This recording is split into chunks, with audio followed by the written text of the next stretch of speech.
Aujourd'hui, c'est le jour 2 de l'Avent et je vais vous parler de la planète Nibiru.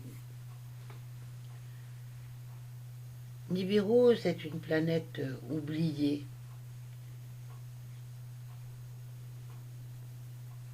Zakaria Sitchin, linguiste et archéologue américain, né en Azerbaïdjan,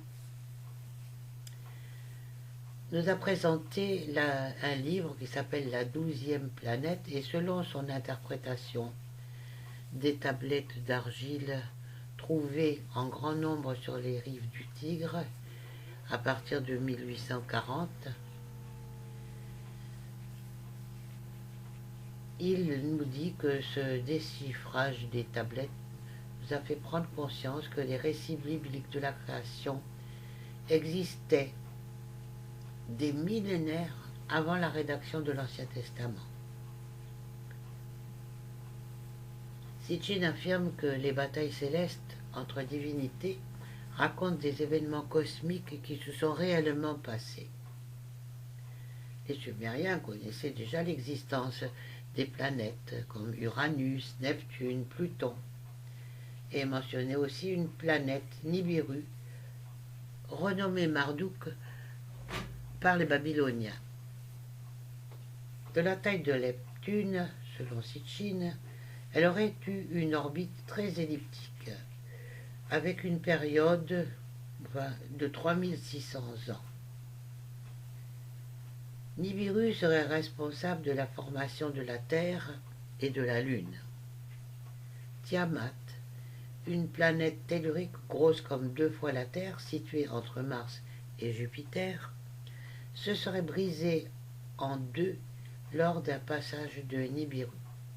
Une moitié serait devenue la Terre, les débris de l'autre formant une ceinture martelée d'astéroïdes, appelée Kingu.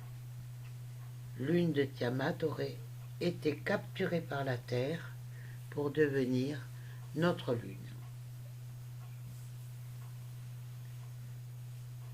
Sitchin ne se contente pas de refaire la genèse du système solaire, il refait aussi celle de l'humanité. Les Sumériens, écrit-il, affirment que la vie fut véhiculée dans le système solaire par Nibiru, que Nibiru transmit la semence de vie à la Terre au cours de la bataille céleste contre Tiamat. Par ailleurs, Nibiru aurait des habitants, les Anunnaki. Environ 400 000 ans avant Jésus-Christ, ils auraient colonisé la Terre et seraient mêlés intimement à l'histoire humaine. Pour résumer la première planète, on assiste d'abord aux lamentations de Enki sur la dévastation de Sumer. L'abandon des villes par les dieux à l'arrivée du nuage nucléaire, qui est décrit comme une tempête,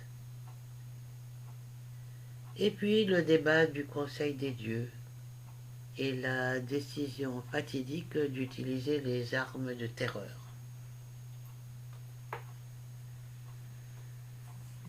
L'origine des dieux, des armes redoutables de Niribu, les guerres du sud-nord sur Niribu, l'unification et les règles dynastiques.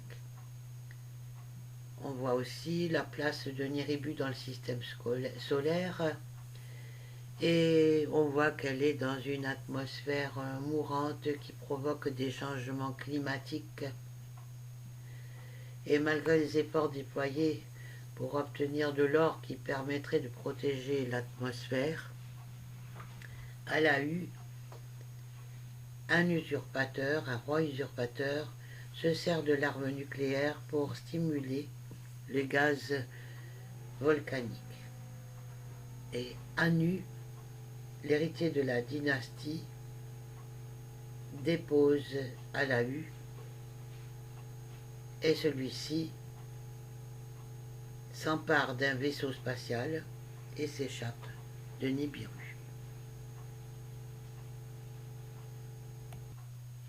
Enlil, le frère d'Enki, et Nitsartsag l'avaient permis.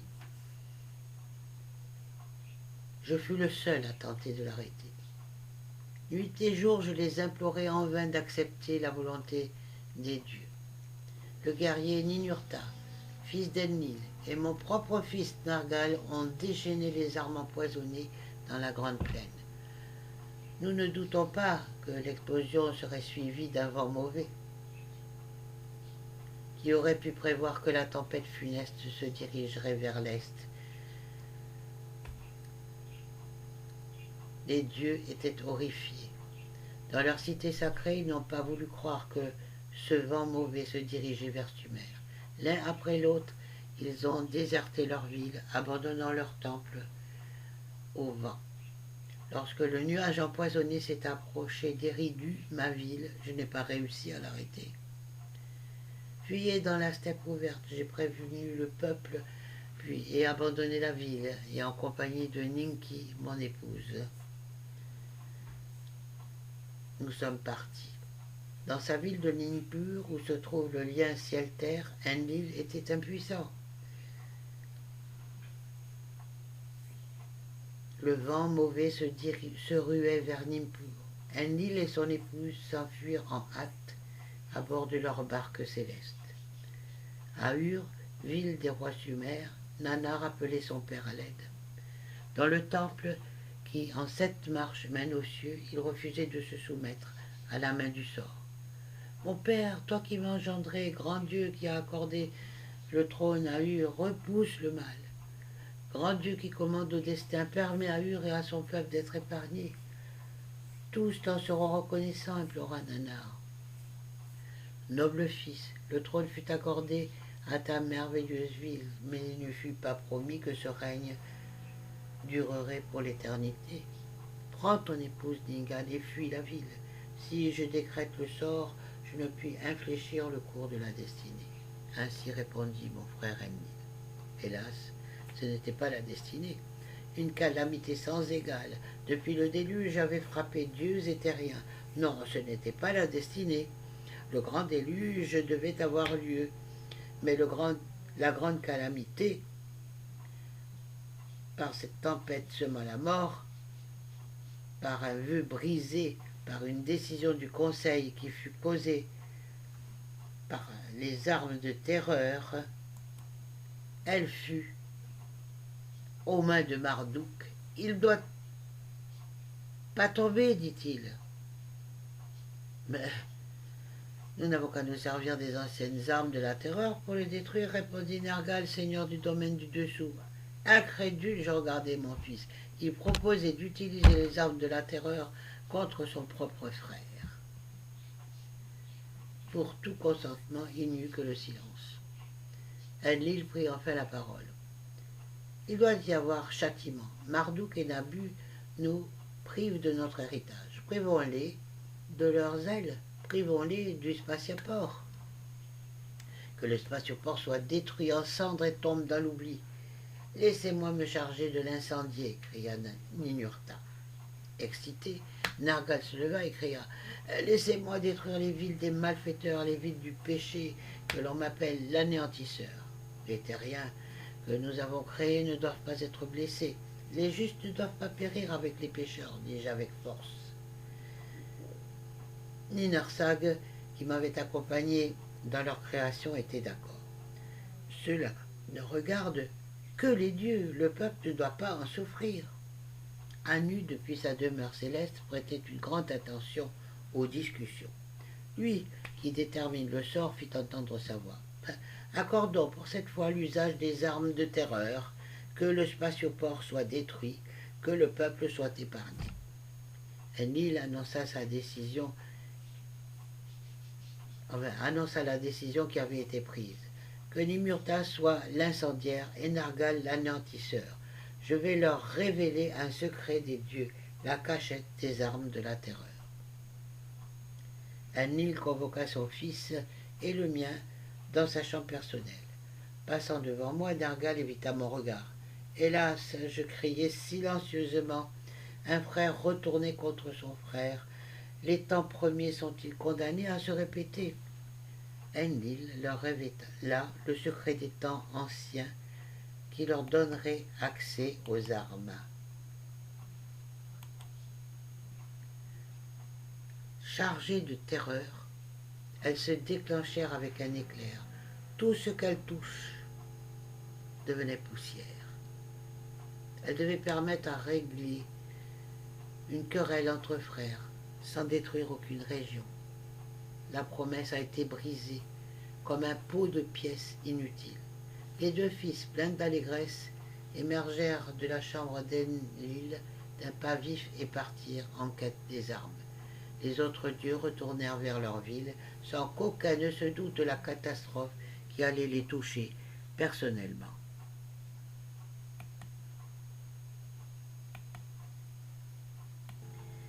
Mais le vent mauvais ici, bien sûr, c'est l'arme chimique, l'arme atomique. Celle que nous avons utilisée à Hiroshima et celle que nous utilisons pour nos centrales nucléaires pour l'électricité. Voilà. Alors je vais maintenant vous parler des temps anciens et des armes de terreur. Avant les temps premiers fut le commencement. Après les temps premiers furent les temps anciens. Dans les temps anciens, les dieux vinrent sur terre et créèrent les terriens. Dans les temps premiers, aucun dieu ne régnait sur terre, et les terriens n'existaient pas.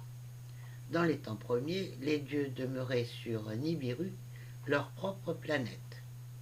Nibiru est une grande planète qui rayonne d'un éclat rouge. Elle décrit une ellipse autour du Soleil. Sur une partie de son orbite, elle est plongée dans le froid et sur une autre partie, elle est violemment réchauffée par les rayons du Soleil. Une épaisse atmosphère l'enveloppe, constamment nourrie par des éruptions volcaniques. Cette atmosphère permet à la vie d'exister. Sans elle, il n'y aurait que la mort. Pendant la période froide, elle retient la chaleur interne de la planète, tel un manteau douillet constamment renouvelé. Pendant la période chaude, elle protège Nibiru des rayons ardents du soleil. Elle donne naissance à la pluie, créant lacs et ruisseaux. Notre atmosphère nourrit et protège une végétation luxuriante. Elle est à l'origine de toutes les formes de vie dans les eaux et sur le sol. Notre espèce est apparue bien plus tard, naturellement capable de se reproduire. Notre population grandit, nos ancêtres colonisèrent de nombreuses régions de Nibiru, certains labouraient la terre, d'autres élevaient des créatures à quatre pattes. Certains vivaient dans les montagnes, d'autres avaient construit leurs maisons dans les vallées. Des rivalités apparurent, des intrusions et affrontements eurent lieu. Les bâtons devinrent des armes. Les clans se regroupèrent en tribus jusqu'à ce que deux grandes nations se retrouvent face à face. La nation du Nord prit les armes contre celle du Sud. On transforma en projectiles ce que l'on avait sous la main. Des armes de tonnerre et d'éclairs vinrent renforcer la terreur. Une guerre longue et acharnée déchira la planète, frère contre frère. Le Nord comme le Sud étaient frappés par la mort et la destruction. Pendant de nombreux cycles, la désolation régna sur le monde. Toutes les formes de vie étaient touchées. Puis une trêve fut déclarée et la paix négociée. Les émissaires proposèrent d'unir les nations, qu'il n'y ait qu'un trône sur Nibiru, un roi pour régner sur tout, qu'un meneur venant du nord ou du sud soit désigné par le sort et devienne le roi suprême. S'il venait du nord, le sud devrait choisir une femme pour être son épouse et régner à ses côtés en tant que reine. Si le sort désignait un homme du sud, une femme du nord deviendrait son épouse. Mari et femme ne feraient plus qu'un. Leur premier fils leur succéderait. Une dynastie unifiée serait ainsi formée et l'unité de Nibiru pour toujours établie. Au milieu des ruines naquit la paix.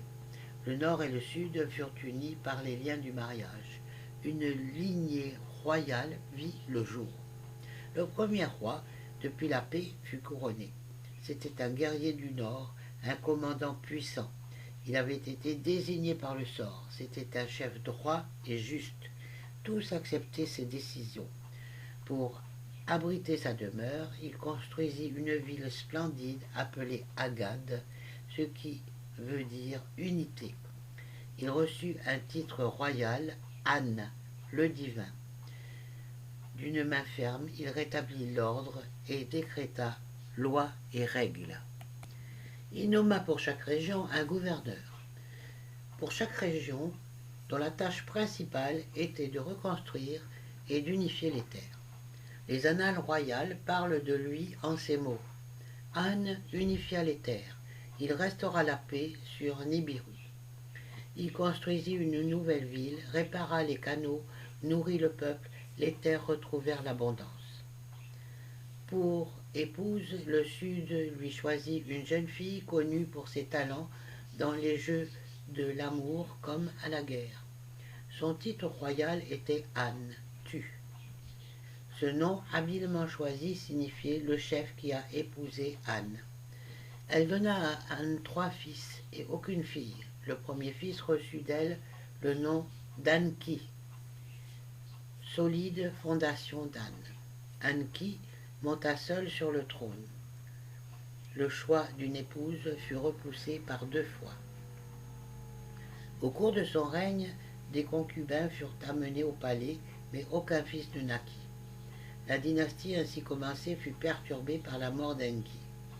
Rien n'avait été construit sur ses fondations.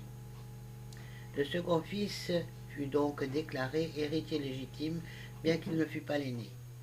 Il avait grandi dans une fratrie de 3 et sa mère l'appelait tendrement Ib, celui du milieu. Dans les annales royales, il est appelé An-Ib, fils d'An. An-Ib succéda à son père sur le trône de Nibiru. Il était le 3e à régner. Pour épouse, il choisit la fille de son frère cadet. Elle s'appelle Nin-Ib, la dame d'Ib. Ni-Nib donna à Anib un fils qui lui succéda sur le trône. C'était le 4e roi. Il choisit le nom d'An-Shargal, le plus grand des princes d'An. Son épouse, une demi-sœur, fut rebaptisée en conséquence Kishargal. Le savoir et la compréhension étaient sa principale ambition. Il observait assidûment les cieux. Ayant étudié la grande orbite de Nibiru, il décida d'appeler char un cycle complet. Le char correspondait à une année libérienne et permet de calculer et de noter la durée des règnes royaux. An-Ib divisa le char en 10 périodes et proclama 2 festivals. Au moment où Nibiru se trouvait au plus près du soleil, on célébrait le festival de la chaleur. Lorsque Nibiru était exilé au loin, avait lieu le festival du froid. Remplaçant les anciens festivals des tribus et des nations, c'est pour unifier le peuple qu'ils furent créés. Par décret, il établit des lois régissant les relations entre mari et femme, fils et fille. Les coutumes des premières tribus s'étendirent à tout le pays. À cause des guerres, le nombre de femmes dépassait largement celui des hommes. Il décréta des lois pour les hommes qui ont plus d'une femme. Selon la loi, une femme devait être choisie pour épouse officielle et appelée première épouse. Selon la loi, le premier fils devait succéder à son père. Ces lois apportèrent la confusion. Si un premier fils naissait à une autre que la première épouse et que la première épouse donnait ensuite naissance à un fils, lequel était l'héritier légitime? Qui devait accéder à la succession? Le premier-né par le nombre des chars ou le premier-né de la première épouse?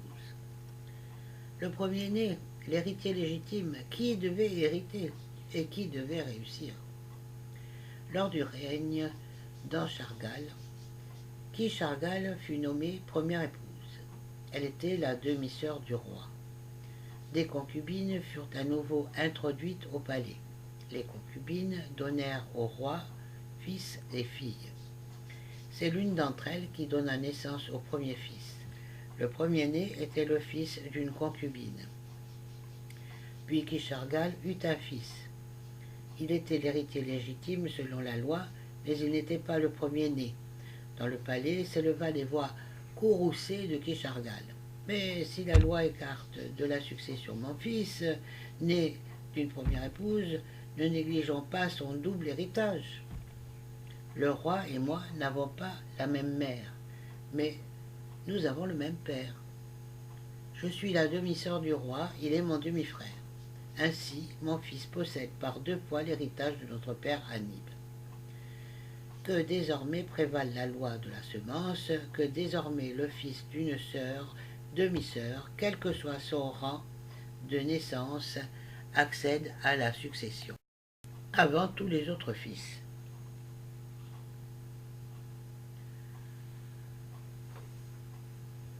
Anshargal était favorable à la loi de la semence qui permettait d'éviter des confusions entre épouse et concubine, mariage et divorce. Au Conseil, les conseillers royaux adoptèrent la loi de la semence pour la succession.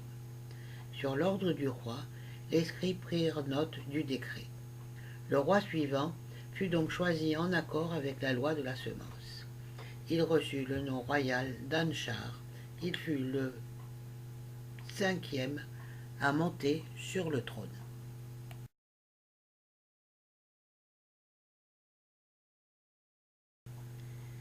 Alors maintenant, je vais raconter le règne d'Anshar et des rois qui lui succédèrent.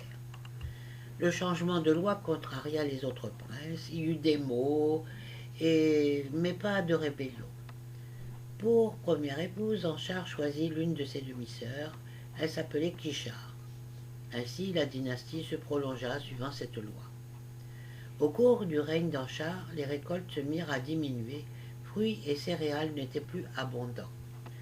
De cycle en cycle, la chaleur devint plus étouffante aux abords du soleil et le froid plus mordant lorsqu'on s'en éloignait. À Agad, la ville du trône, le roi rassembla les sages et il chargea les érudits et les sages d'étudier le phénomène. Ils examinèrent la terre et le sol, les lacs, les ruisseaux. Oh, cela s'est déjà produit, affirmaient certains. Dans le passé, Nibiru a été plus froide et plus chaude. C'est le destin ancré dans l'orbite de Nibiru. D'autres sages, observant le cycle, ne pensaient pas que le destin soit en cause. Ils découvrirent une brèche dans l'atmosphère. Les volcans, pères de l'atmosphère, ne crachent plus autant de gaz. Oh, l'atmosphère d'un Nibiru était moins épaisse, le bouclier protecteur a diminué. Le règne d'Anshar et de Kishar vit la peste envahir les champs. Le travail ne suffit pas à y remédier. Puis leur fils Anshar accéda au trône. Il était le 6e roi de la dynastie. Son nom signifiait maître des chars. Doté d'une grande intelligence, il étudia et acquit un grand savoir. Cherchant un moyen de remédier à ce malheur, il étudiait assidûment le parcours céleste de Nibiru. Sur sa route, elle croise les 5 membres de la famille du Soleil, planètes d'une incroyable beauté. Pour trouver un remède, leur atmosphère doit être étudiée. Il baptisa chacune d'entre elles d'après les ancêtres qu'il respectait et qu'il pensait leur être liés. Anne et Antu, les planètes jumelles, ainsi nomma-t-il les 2 premières qu'il rencontra. Plus loin, sur le parcours de Nibiru, se trouvaient Anshar et Kishar, les plus imposantes en taille. Tel un messager, Gaga circulait entre les autres. Il était parfois le premier à accueillir Nibiru. En tout, 5 êtres divins saluaient Nibiru sur le parcours autour du soleil. Au-delà, le bracelet martelé dressait une barrière autour du soleil. Oui, ce sont les astéroïdes. Tel un gardien, il défendait la région interdite des cieux, protégeant les 4 autres enfants du soleil. Anshar décida d'étudier l'atmosphère des 5 planètes accessibles. Il observa attentivement les atmosphères de chacune d'entre elles, circuit après circuit, depuis Nibiru et à bord des chars célestes. Les trouvailles étaient incroyables, les découvertes déroutantes. De circuit en circuit, la brèche dans l'atmosphère de Nibiru s'élargissait.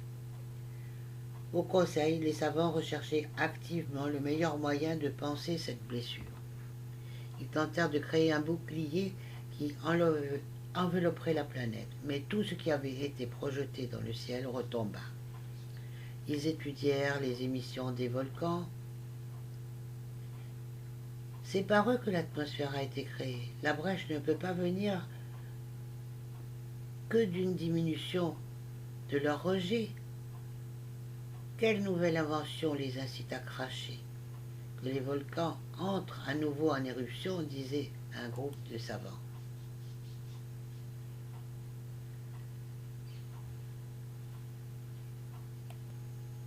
Mais personne n'était capable de dire au roi comment y parvenir. Au cours du règne d'Anchar, la brèche dans le ciel s'élargit davantage. La pluie ne tombait pas, les vents se faisaient plus violents, et les sources ne jaillissaient plus des profondeurs.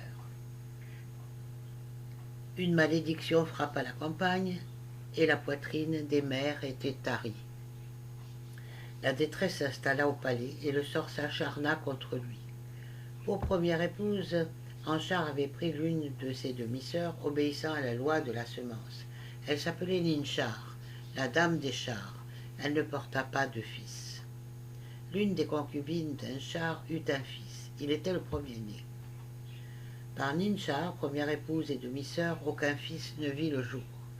Suivant la loi de succession, le fils de la concubine accéda au trône. Il fut le 7e à régner. Son nom royal était Du-Uru. C'est dans la maison des concubines et non au palais qu'il avait été conçu. Pour épouse, il choisit une jeune fille appelée Du-Uru, qu'il aimait depuis sa jeunesse. Il choisit sa première épouse par amour, sans suivre la loi de la semence. Da-Uru, celle qui est à mes côtés, était son nom royal. La confusion régnait à la cour. Nul fils pour hériter, nulle demi-sœur pour femme. Les campagnes souffraient de plus en plus, l'abondance des récoltes n'était plus qu'un souvenir, la fertilité du peuple était en baisse. Au palais, elle faisait complètement défaut, il ne naquit ni fils ni fille. 7 rois descendirent de la semence d'Anne, puis cette lignée se tarit. Aux portes du palais, Doru trouva un enfant comme son propre fils et l'éleva. Doru finit par adopter l'enfant et le déclara héritier légitime. Son nom était Lama, qui veut dire sécheresse. Au palais, les princes étaient mécontents. Des plaintes s'élevaient au conseil. Finalement, Lama accéda au trône. Le sang d'Anne ne coulait pas dans ses veines, mais il fut le 8e à régner. Le conseil des savants suggéra 2 solutions pour refermer la brèche. La première solution était d'utiliser un métal or, extrêmement rare sur Nibiru, mais par contre il abondait dans le bracelet martelé. Nulle autre substance ne peut être réduite en poudre aussi fine et rester en suspens dans les cieux. Ces apports refermeraient la brèche, offrant une meilleure protection. Construisons des vaisseaux spatiaux et que cette flotte céleste rapporte sur Niribu le précieux métal, disaient les uns. Créons des armes terrifiantes capables de secouer le sol et de déchirer les montagnes. Réveillons les volcans à coups de missiles pour que les éruptions reprennent, que l'atmosphère se reconstitue et que la brèche disparaisse, disaient les autres. Lama n'avait pas le courage de prendre une décision. Un char passa, puis un autre. Le peuple était à l'agonie. Les éruptions volcaniques ne suffisaient pas à réparer l'atmosphère. Passa une 3e année nibirienne, puis une 4e. L'or restait introuvable. Les tensions s'accroissaient à mesure que les réserves d'eau et de nourriture s'amenuisaient. L'union n'était plus de mise. On s'accusait les uns les autres. Savants et conseillers se pressaient à la cour. puis s'en aller comme ils étaient venus. Le roi ne prêtait aucune attention à leurs paroles. Il n'avait d'oreille que pour son épouse, qui répondait au nom de Lahama. Elle conseillait au roi d'implorer le Créateur suprême. Notre seul espoir est dans la prière et non dans l'action. À la cour, les princes s'activaient contre le roi, les accusations fusaient. Dans sa folie, il a fait plus de mal que de bien. On ressortit les armes, des vieux entrepôts, des paroles de rébellion étaient sur toutes les lèvres, et le premier à prendre les armes était un prince du palais répondant au nom d'Alalu. Il fit campagne auprès des autres princes, faisant miroiter des promesses. Lama doit abdiquer, la décision doit remplacer l'hésitation. Joignez-vous à moi, allons surprendre le roi dans sa demeure et qu'il quitte le trône. Touchés par ces paroles, les princes se hâtèrent vers le palais. Comme un raz de marée, ils déferlèrent sur la salle du trône, faisant fi de l'interdiction d'y pénétrer sans invitation. Poursuivi par Alalu, le roi trouva refuge dans la tour du palais. Ils luttèrent. Une chute fatale eut raison de Lama. Lama n'est plus. Avec allégresse, Alalu annonça la mort du roi. Il se hâta vers la salle du trône où il s'assit. Sans plus de cérémonie, il se déclara roi. Nibiru était divisé. Certains se réjouissaient de la mort de Lama, d'autres furent attristés par les actes d'Alahu. Je vais maintenant vous raconter le règne d'Alahu et son départ sur la terre. Niribu n'était plus uni. Nombreux étaient ceux qui contestaient le pouvoir. Au palais, les princes étaient inquiets, le conseil était bouleversé. De père en fils, la descendance d'An s'est succédée sur le trône. Même Lama, le 8e, avait été adopté dans la lignée. Qui est Alahu? Est-il un héritier légitime? Est-il le premier-né? De quel droit usurpe-t-il le trône? N'a-t-il pas assassiné le roi? Devant les 7 qui jugent, Alalu fut convoqué. De son sort, ils allaient statuer. Alalu plaida sa cause. Ni héritier légitime, ni premier-né, il était pourtant d'ascendance royale. Il disait descendre d'Anshargal. Son ancêtre, Alam, était le fils d'une concubine. Par le nombre des chars, Alam était le premier-né. Le trône lui revenait, mais la reine l'en écarta délibérément. Afin que son fils accède au trône, elle créa de toutes pièces la loi de la semence. Elle avait offert à son fils la place qui revenait à Alam.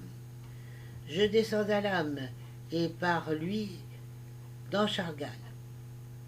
Les 7 qui jugent furent sensibles aux paroles d'Alalu.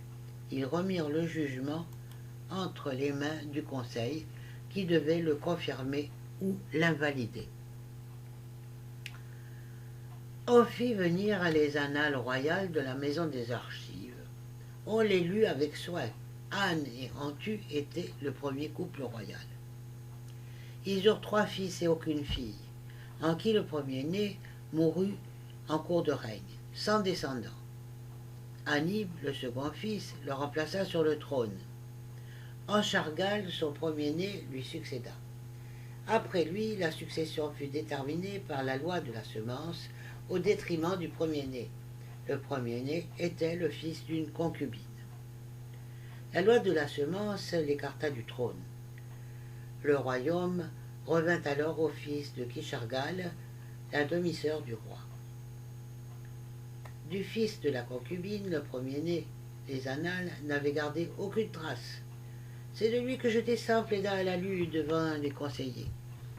D'après la loi de la succession, c'est à lui que revenait le royaume. D'après la loi de la succession, j'ai le droit de m'asseoir sur le trône.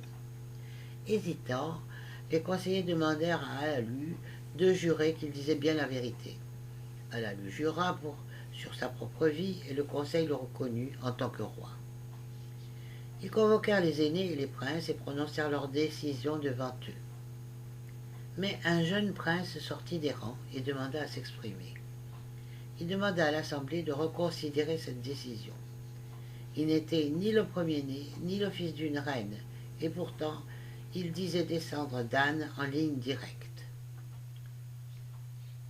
Le sang d'Anne coule dans ses veines sans être dilué par celui d'une concubine, dit-il. N'en croyant pas leurs oreilles, les conseillers demandèrent au jeune prince de s'approcher. Ils lui demandèrent son nom. Il s'appelait Anu, en l'honneur de son ancêtre Anne. Ils s'enquirent de son arbre généalogique. Il leur rappela qu'Anne avait 3 fils.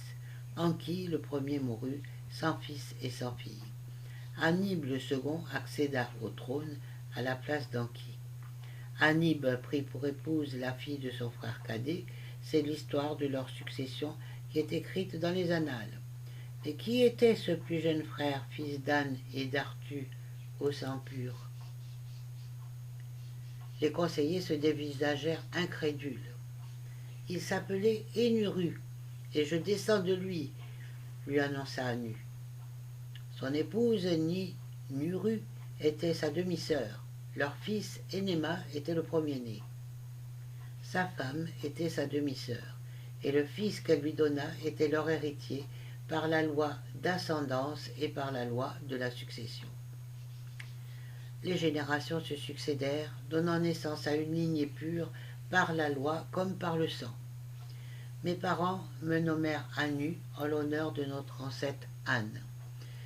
Nous avons laissé échapper le trône, mais nous avons conservé le sang pur d'Anne. De nombreux conseillers demandent à ce qu'Anu soit sacré roi et Alalu destitué. D'autres incitaient à la prudence, pendant qu'il était plus important d'éviter les conflits et de préserver l'unité. Ils firent entrer Alalu et lui annoncèrent ce qu'il venait d'apprendre. Alalu tendit la main au prince Anu. Nous descendons tous deux du même ancêtre, par des lignées différentes. Vivons en paix, travaillons ensemble pour reconstruire Nibiru. Accorde-moi le trône et je ferai de toi mon héritier. Il s'adresse ensuite au conseil. Qu'Anu soit fait prince héritier, qu'il me succède sur le trône, que son fils épouse ma fille, que notre descendance soit unie. Anu s'inclina devant le conseil et déclara à l'assemblée réunie. Je serai donc les chansons d'Alalu en attendant de lui succéder. Que l'un de mes fils choisisse pour épouse l'une de ses filles. Telle fut la décision du conseil, inscrite dans les annales. C'est ainsi qu'Alalu resta sur le trône. Il convoqua les sages, consulta savants et commandants. Pour prendre sa décision, il avait besoin de connaissances. Construisons des vaisseaux spatiaux et renvoyons-les dans le bracelet martelé, en quête d'or, décida-t-il.